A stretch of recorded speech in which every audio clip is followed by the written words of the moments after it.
welcome to this week's episode of Potpourri. I'm your host, Raphael Lester, and today I have with me Mr. Marvin Williams.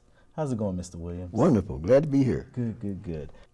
I've picked up this great piece of literature. Williams. How did you come up with this title, The Athletic Racism in the Brown versus Board of Education?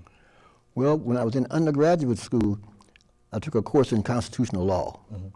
And I had a white law professor, well, white law teacher. And when we were dealing with different Supreme Court cases. And when he got to Brown, he felt that Brown did black people a favor.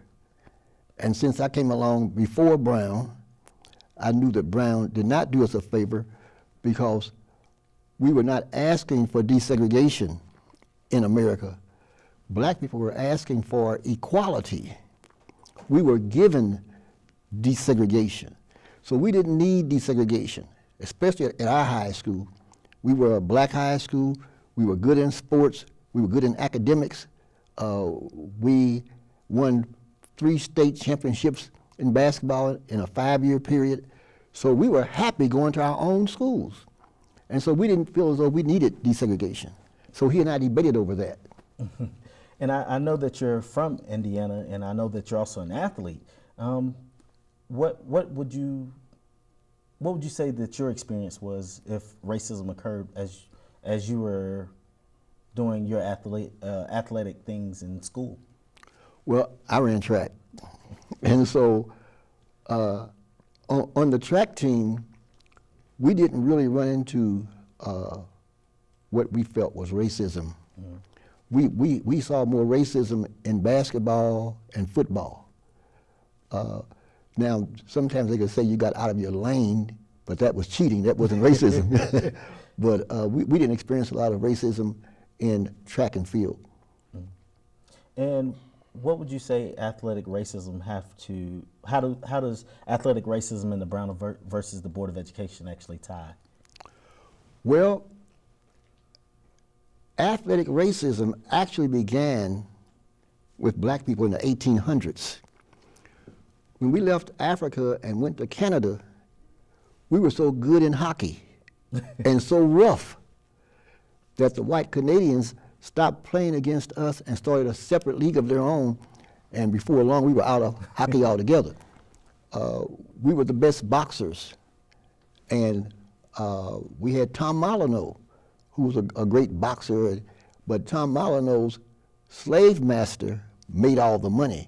But in one fight, Tom Molyneux's slave master made $100,000 and gave Tom Molyneux $500 and his freedom.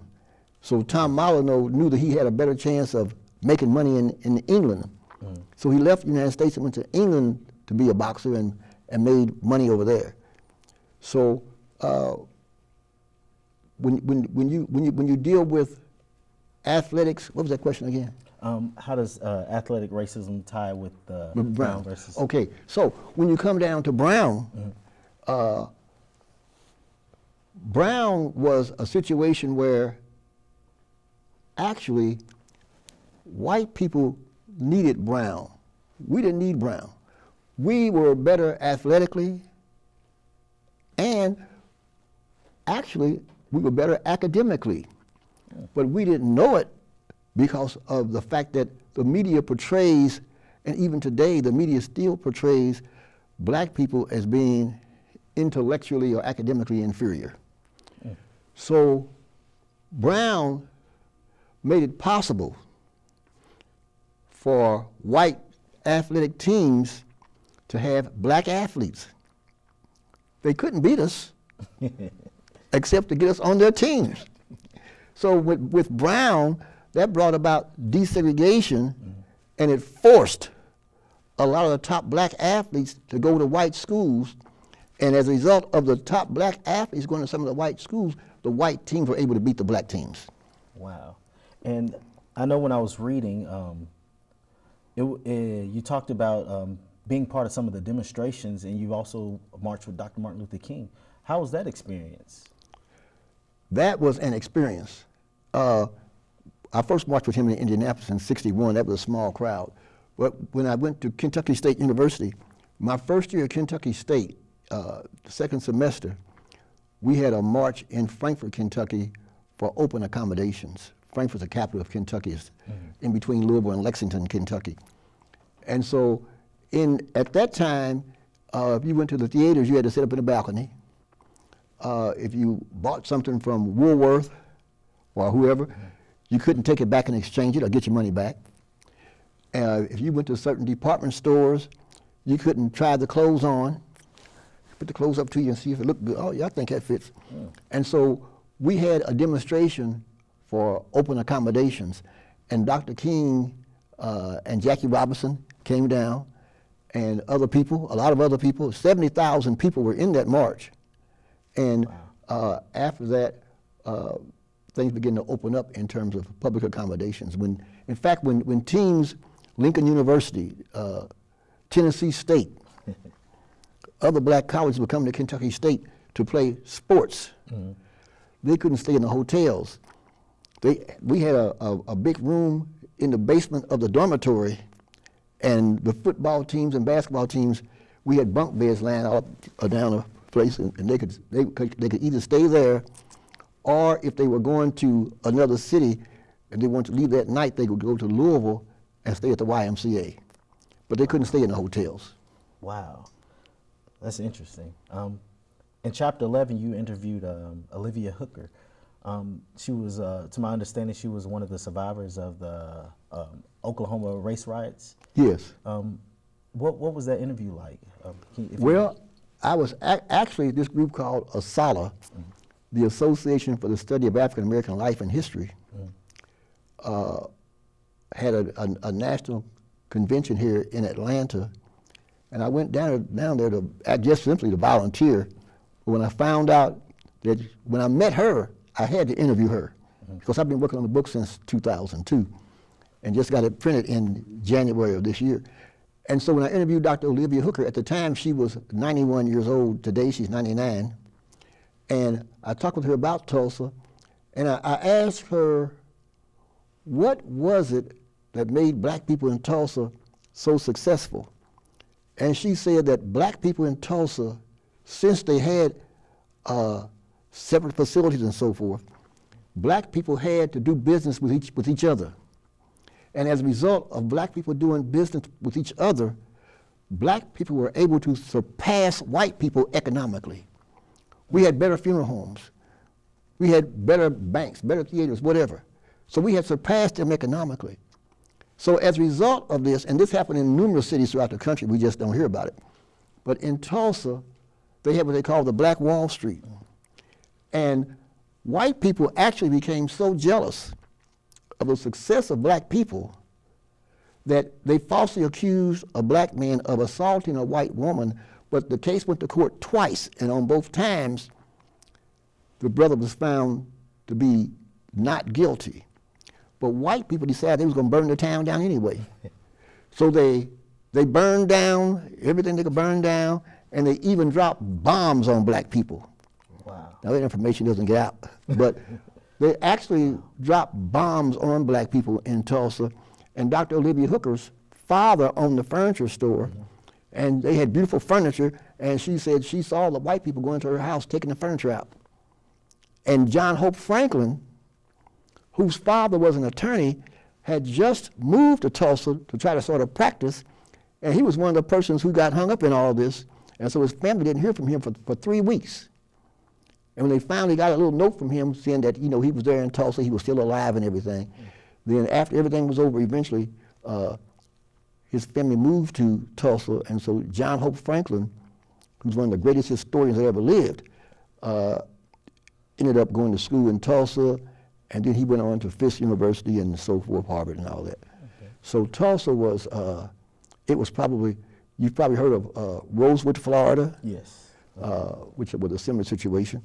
But Tulsa was probably the worst situation that black people experienced in 1921. So 50 years after slavery, we were beginning to surpass white America. As a result of black people sticking together, uniting, and doing business with each other.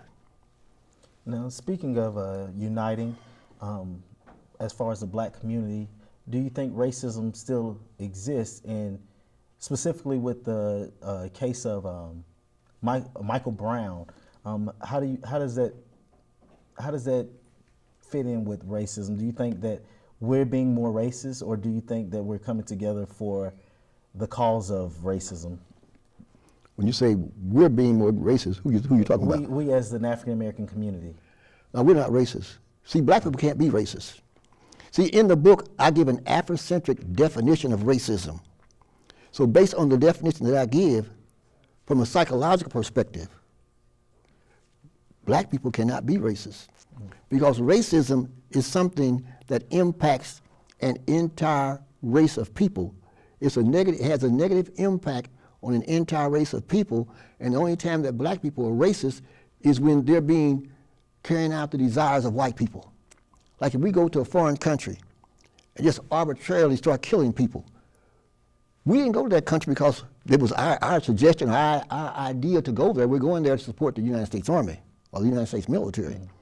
So some of that some of that murdering and so forth ends up being racism, but it's not something that we initiated. Black people can't be racist, and we have never been racist on our own. So racism today is still something that is perpetuated by white people. Black people get hung up in the racism. So when you look at the situation in Ferguson, Missouri, where a white police officer has, based on the information that I have received, can just arbitrarily shoot a teenager in the head and tell a bunch of lies. He did this, he did that, but you know, the truth has come out. And so when a white police officer can arbitrarily shoot a black teenager in the head and kill him, they allow his body to lay out on the street for 4 hours, that's racism. That's similar to the racism that Jesus experienced. Because during the Roman days of the Romans, what they would do if you spoke out against the government, they would nail you to the cross. They would put you in a town square where everyone could see you, and they would nail you to the cross. And the weather and so forth would probably cause you to die more so than the stakes going through your hands. So that's what happened with Jesus. He was nailed to the cross. So racism exists today just like it existed millenniums ago. But it's not, black people are not a part of the racism. Now we can be prejudiced and so forth, but not racist, because we haven't done anything to destroy a whole race of people. Racism is when you pretend that you want to be friends with the Indians and have them sign a peace treaty, and then say, to show you how much we want to be your friend, we're going to give you these nice warm blankets this winter. And they give the Indians the blankets, and the Indians have smallpox from the blankets, and you wipe out a whole tribe. That's racism. So there has been racism that's been perpetuated all over the world, but it's been perpetuated by white people. Hold that thought, Mr. Williams. We'll be right back with more. Cracked up.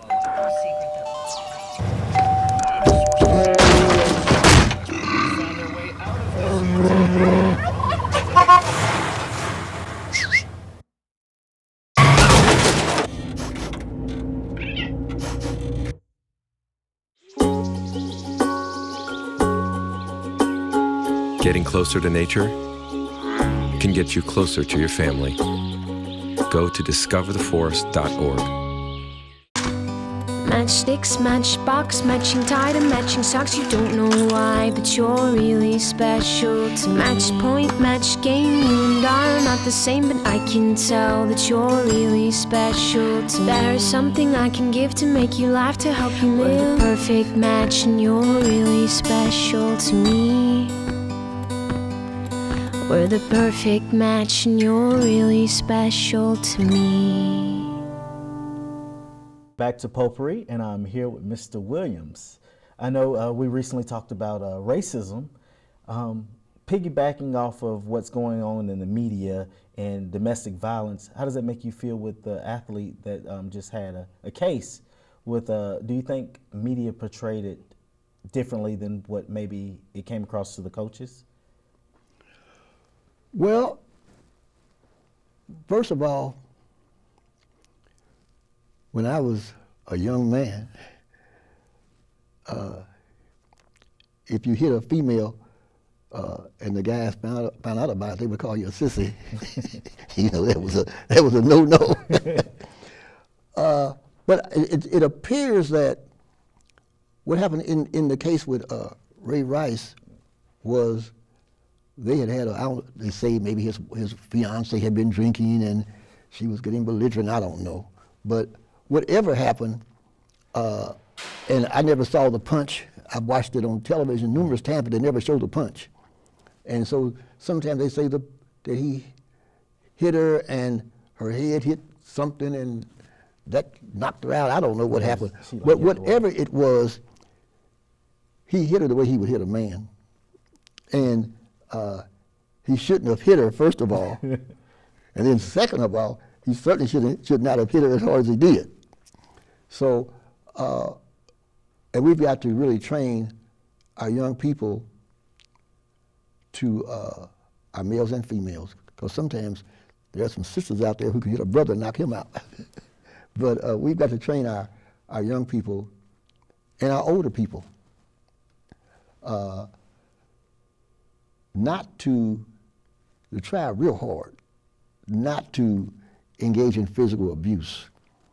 I used to work for Job Corps, and I would tell the students when they were getting ready to get in a fight, I said, what you should do, you should put your hand in your pocket and say, Lord, please don't let me bring my hand out of my pocket. I know they used to teach us to count to 10. Yeah. So, but in terms of the racism part and the media portrays, and always has portrayed the athlete, the black athlete, as being less than the white athlete. For years they said the black athlete didn't have the intelligence to be a quarterback, which was a lie because we had plenty of black quarterbacks in college who were superstars. They've shown the picture of Ray Rice. They've shown the picture of the brother at Minnesota who they say he whipped his child with a switch and child had scratches and bruises on. But at the same time, about a year or so ago, Ben Roethlisberger all but raped a woman in a nightclub. And she brought charges against him. But Ben Roethlisberger was penalized and was not able to play a few games, and he was right back out there again. So the punishment for black athletes, just like the punishment for black people in general, is usually different from the punishment that white athletes receive when they do the same identical thing or something worse. So would you say the law is more harsh on the African American community? Yeah, in general. Not just athletes, in general, overall. The American legal system comes out of comes from English common law, and the English common law was designed to benefit the landowners or the rich people. So in America, the law is designed to benefit rich people. That's economic, and then it's designed to benefit the race that wants you to think that they are the majority, when in fact they're not. Okay. And with racism, do you think that we as the African American community go through racism as far as with our African American president? Do you think that the Congress, do they support him, or do you think they're like giving him leeway because of, or let's see, in a way of supporting an African American president, do you think that the Congress, due to that their majority of a Caucasian race, do you think that plays a part in what laws go out or what bills are signed? Yes, definitely. Yeah. Congress is made up of racist people. You know, we've had racist Supreme Court justices. We've had racist presidents. Woodrow Wilson was a member of the KKK. Harry S. Truman was a member of the KKK, and probably a lot more. So racism in Congress, racism at the top of the federal government, racism exists across the board.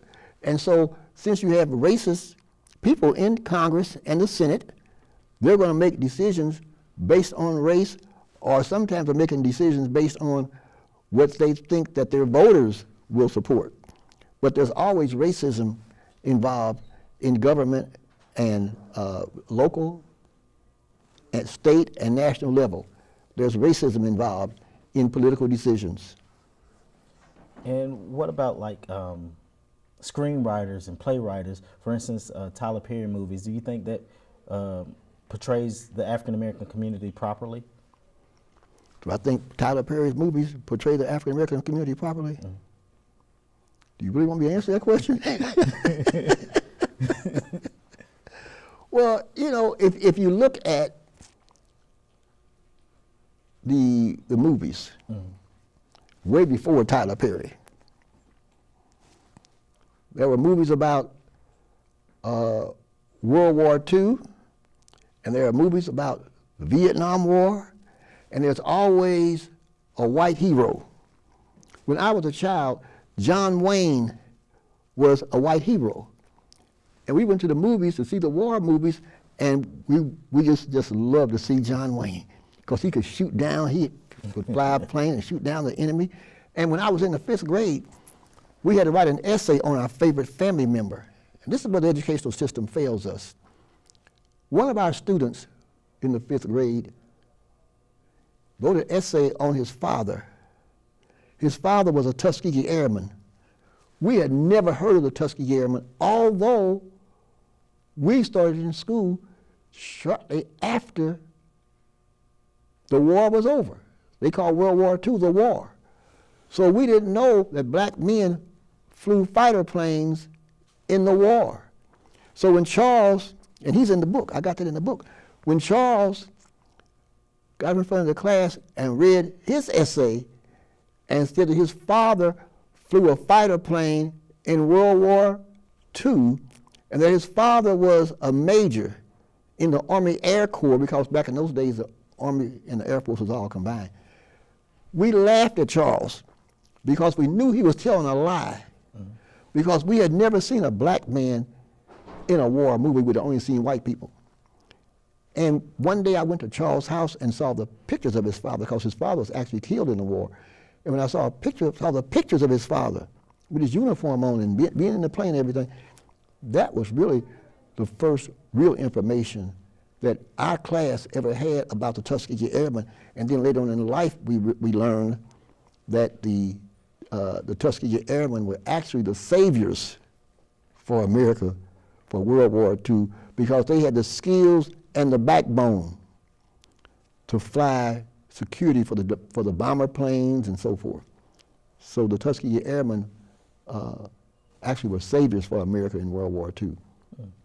And how does it make you feel as far as with the ISIS overseas and all that, by them capturing the Caucasian race, actually?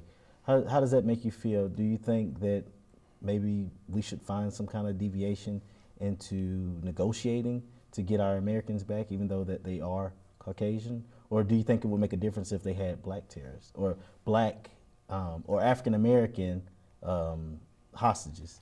Do you think it would make a difference?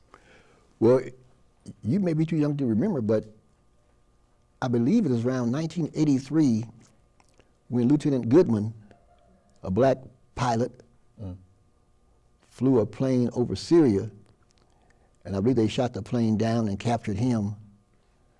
And Jesse Jackson and Minister Louis Farrakhan went to Syria, and they were able to negotiate with the leaders of Syria to get them to release Lieutenant Goodman. Now, in today's situation, but even before today,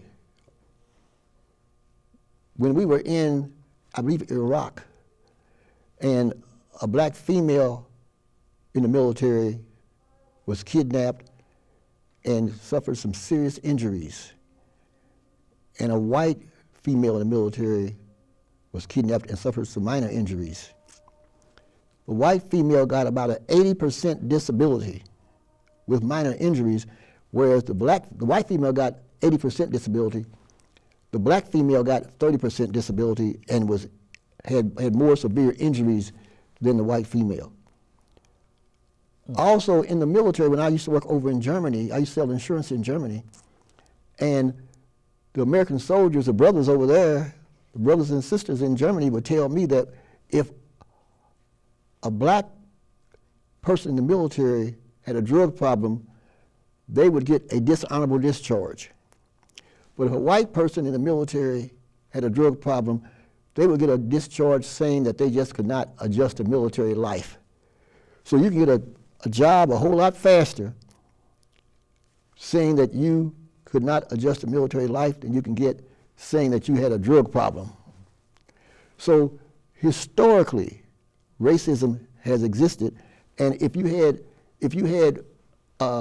black military people or black spies or black news reporters or whatever, in the situation today, there would not be as much concern as there is for white people.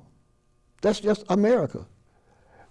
Every year, well, when I go to the airport and I see the white soldiers coming through the airport, they've gotten off the plane, the white soldiers come to the airport, the crowd claps real loud. But when a brother or sister comes to the airport in that uniform, they don't clap very loud. Now, also, I think this is a great piece of literature, and I think this will be a great legacy. But I want pretty much the world to know how to obtain a copy of this. Do you mind telling our viewers of how to obtain a copy? I love to. They can go on Amazon, and they may find 2 books. And the book that they want is the one where it says Athletic Racism and Brown V period for verses. Because there's one that says Athletic Racism and Brown VS period, VS for verses. That is not the one that they want. That was the first book that was not done properly. And so if they want, I had to self-publish the book. So when I self-published it, I changed the VS to just V period. So they can go on Amazon and get the book, or they can call me at 404-343-2607. And I'll be glad to make arrangements for them to get the book. All right. Thank you so much, Mr. Williams. And this has been my pleasure, and I feel like, this is only a step to greatness. And I appreciate this legacy that you do leave behind, or that you will leave behind.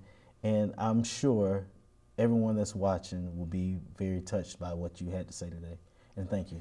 Thank you. Thank you. Thanks for tuning in to this week's episode of Potpourri. I'm your host, Raphael Lester. Until next time, have a great day.